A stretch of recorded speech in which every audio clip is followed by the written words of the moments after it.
The pilot study was presented at last year's late-breaking session. It was a multi-centre study that randomised patients undergoing device surgery to either standard antibiotic regime against an incremental antibiotic regime with a primary outcome of device infection.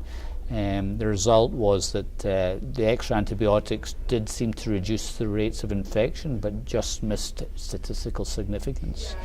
The follow-up study that I'm presenting tomorrow looked at independent predictors of infection, and then took those independent predictors and created a clinically meaningful risk score so that we can calculate individual patients' risk of infection.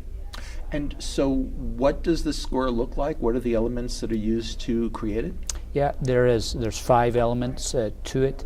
Age is the first one. Age, surprisingly to us, goes in the opposite direction to what you might think. Younger patients are actually at a higher risk of infection. Number 2 is the procedure type, meaning pacemakers have the lowest risk, ICDs have an intermediate risk, CRT and revisions, etc., have the highest risk.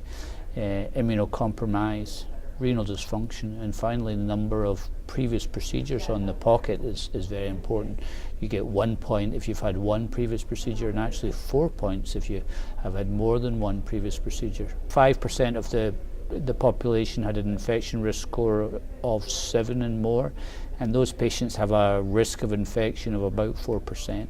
Our own centre in Ottawa has seen the data and has debated it, so we're going to give incremental antibiotics, additional antibiotics for patients perhaps with a risk score of 5 or 6 or above. We haven't finally decided, but about 10% of the patients will be giving extra antibiotics to. So I think it does need more validation. It's been internally validated, but it would be nice to validate it in a second population. We've already been approached by one large international registry to validate it further. The C statistic is already 0.704, which is higher than the CHAD score, for example, but it'd be nice to get that even better, so there may be a modified PADIT score evolves over future. But nonetheless, you think that it does have a validity for immediate use? Yeah, it's the first. It's 20,000 patients. It's got an endpoint that was independently adjudicated by 2 independent ID specialists. So it's certainly better than anything that we've got. These are solid data to say to the patient, there are these potential upsides, but you've got a 5% risk of infection, which is a huge downside.